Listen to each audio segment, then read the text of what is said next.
Hi, this is PD at BurgZerg Arcade at BurgZergArcade.com, and this is tutorial 187.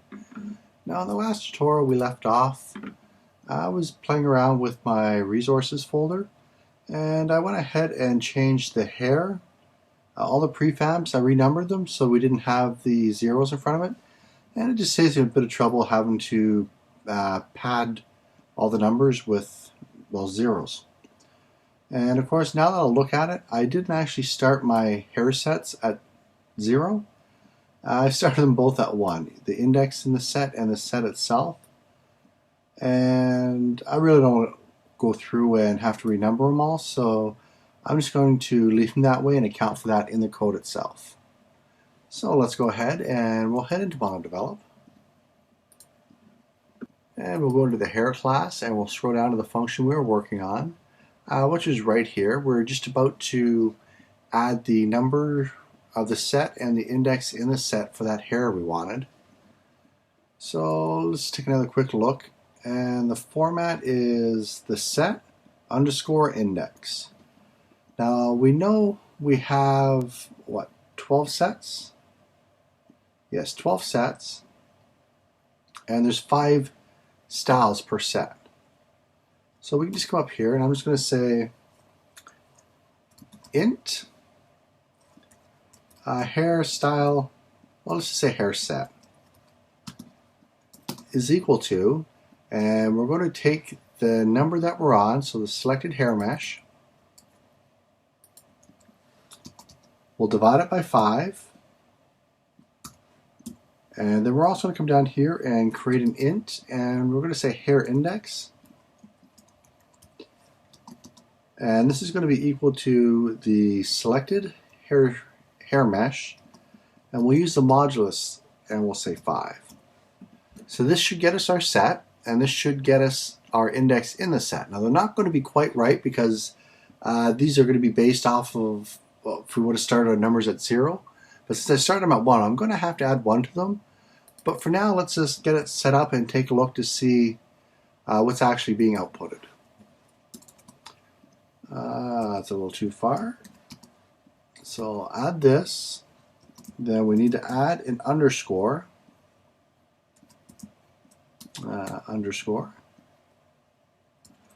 And let me go ahead and fix this. And then I'm also going to append on the hair index.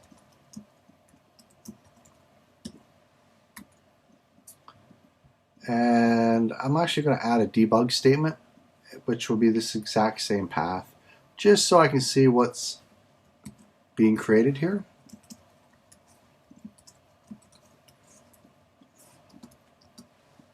There we go. And I'm also going to need a way to call this. So we'll just start off. We'll throw this up in, well, when they change the hair. So for now, I'm just going to throw it into my next hair. So I'll just throw that down here. So let's go ahead. We'll head back into Unity and let's try it out. We'll start it up. And now when we hit the next button, we should get a few debug log messages telling us the what the name of the file is that it's going to be trying to load, or in this case, the prefab. So let's go ahead with the next button. And it's telling us it's trying to go character, hair, human, male, prefab, hair. There's actually supposed to be a space in there, so we need to put a space. But we'll notice it's trying to go to 0, 1, and this is actually the second hair. And we're going to want to add 1s to both of those, so let's just scroll all the way up. So we need a space and increase both of them by 1. So we'll just come back down. And right here needed a space. And both of these need a 1. Now I'm playing around with a new mouse. It's the Apple Magic mouse, or I'm not really sure what they call it. It comes with the iMac, and it's very sensitive. When you drag your finger across the top, it scrolls. So it's nice that you don't hear all that clicking sound in the tutorials when I'm scrolling around. But every so often my hand will brush against it and cause it to scroll in a funny direction. And that's why every so often you'll see, something like this. But as I get used to it, I should get a little bit better. But let's just save that off. We'll head back into Unity and let's try it out again. So I'll hit clear. We'll come over to our play window. And when we hit the next one, it's going to be looking for prefab hair. The space didn't seem to get added. Let me just check on that again. But we did get the 1-2. And if we keep going, it's 1-3, 1-4, 1-5, 2-1. So everything's working there. Let me see about this space. Looks like it should be getting added.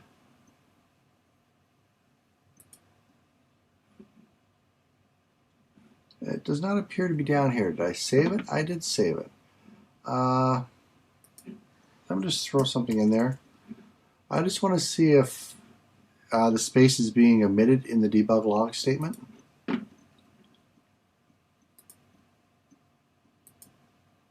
But it's not showing up at all.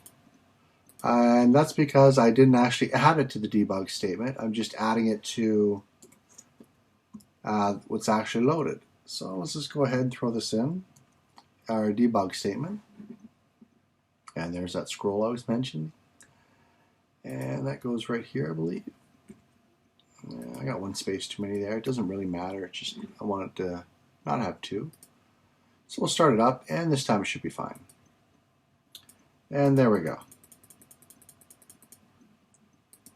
So let's go back into MonoDevelop. And let's go ahead and add this function to the previous hair.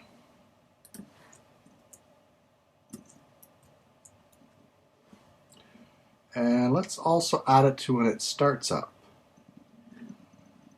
So we'll just throw it on down here. This way we can get the debug statement of the first hair loading. And we'll save that off and we'll try this out. So I'll start it up. There were no errors. And now we do have an error. So let's just take a look here. That's right, I cannot call resources load from here.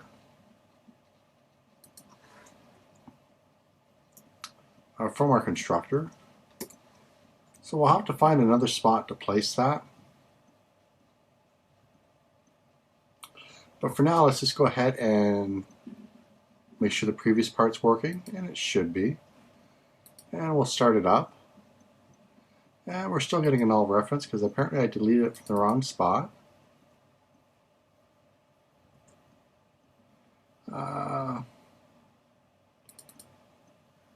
And I apparently screwed up my constructor, so let me just check this. I'm not sure what I deleted up here.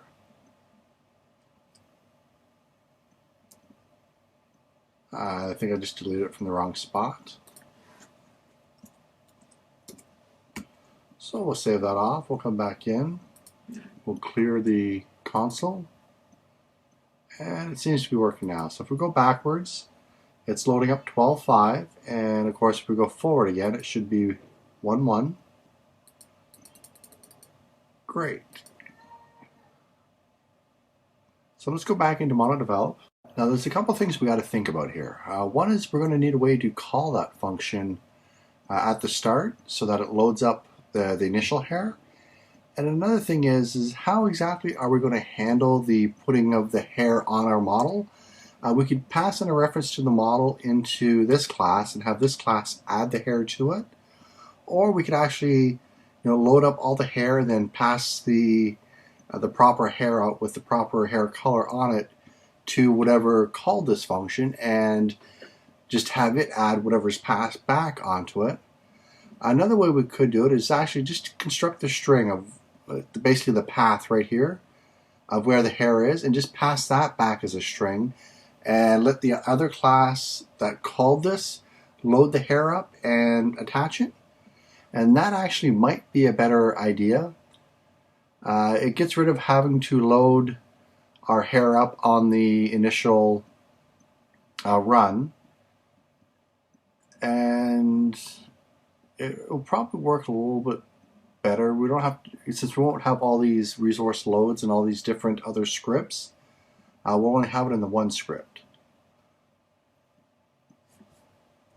Now my understanding with C# is that when you pass a primitive type, it's always passed by value, so it makes a copy of whatever it is you're passing in. And when you're passing in a class or basically anything besides a primitive, it actually passes a reference in. So we could actually just pass the reference of our character in, or the character, or at least the mount point where we want to put this, and have this class do it, and then it will be updated automatically on the screen for us. And that's probably what we're going to look at in the next tutorial. So anyway, I'll see you then. That's where we'll get to the part where we actually have the hair start appearing on our character. Now I did something a little bit different with this one. I'm using the built-in microphone on the new iMac, and I just want to know what you think the quality is compared to the other one where I'm using the large mic that sits in front of me. Anyway, let me know down below what you think. Is this quality good enough, or do you want me to go back to using the other mic? Thanks for watching. Bye-bye.